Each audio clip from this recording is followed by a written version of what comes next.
honestly, it's a great joy and happiness to be here. It's fantastic to have arrived in a place where we have been already, and so short before the start of the Women's World Cup, which of course Fatma and the whole team have been preparing for years, and now it's getting real. So my only message that I want to get out here is seize the moment. Seize the moment. Be proud.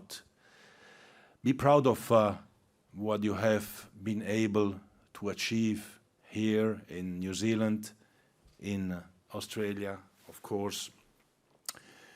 Be proud of what will be the biggest event, not just sports event, but event generally, certainly sports event, certainly football event so far, that has been organized here. Fatma mentioned some of the figures, 1.5 million people in the stadiums, 2 billion people around the world will be focusing on this Women's World Cup. Well, that's why I'm saying, rather than sometimes looking at, as we all do, because we want to be precise in everything we do, well, what is this not maybe perfect as it should be, or that, or whatever. Let's focus on what this event means for women, what this event means for this part of the world, and all the other very, very important meanings that this FIFA Women's World Cup has. We see here this trophy, which has become iconic. It's a beautiful trophy. It has become iconic as well, and we will see some fantastic games as of tomorrow. I'm looking forward to see as many games as possible, of course, in as many cities as possible, but the world will be watching, and we have to be proud of that, and you have to be proud of that. So thank you very much for having us here, for welcoming us here, and I'm looking very much forward to the celebration of football in the next months. Thank you. What I can say already to all the fans here in New Zealand is that you know, the spectacle that they will see, hopefully for them by their own national team, but generally will be really unique. Many people who still believe that women's football is not, you know, a great game, or it's not so entertaining, or it's a kind of a bad copy of men's football or some stuff like that. Well, when they watch a game for the first time, they will actually see that it's a fantastic game. It's very entertaining. It's great athletes playing. The level has grown incredibly in the last 10 years.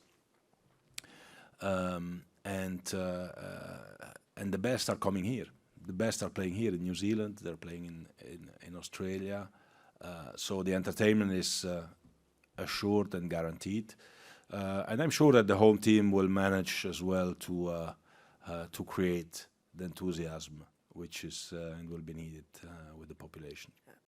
Well, you know, today is the eve of the opening game of the Women's World Cup, and as I was saying earlier, for me it's a moment to focus on the positives, to focus on the happiness, to focus on the joy, to focus on what Fatma said before. It's so important to have the crowds of the teams cheering for them in a passionate way. Until the 20th of August, you will hear from me only positive things about everything and everyone. If somebody is still not happy about something, well, I'm so sorry. I'm happy with everything, and I love everyone. And as of the 21st of August, we focus about, again, some other issues around the world. And we will deal with all the problems that are coming up. But you know, seriously, we made important steps. As I said, we are in a path. You know, one thing that shouldn't be underestimated in all of this is more generally the investment in the women's game, because the path for a sustainable movement is that you need to invest in women's football. We invested over $1 billion in the last 4 years globally. And as a consequence of that, if we look at some of the figures, we had participating in the qualifiers of the last World Cup, something over 120 countries for 2019. For this one, it was over 170 or 175 countries. And we have now 190 countries almost in the FIFA ranking. Am I right? I'm looking at Sarai, yeah, more or less, right? Which, I mean, we kind of almost doubled, or at least raised by a significant percentage, the participation in women's football all over the world. And, you know, we have to keep doing that for the game to grow organically and sustainably all over the world. And we continue to do that, and the World Cup is a special point in that area.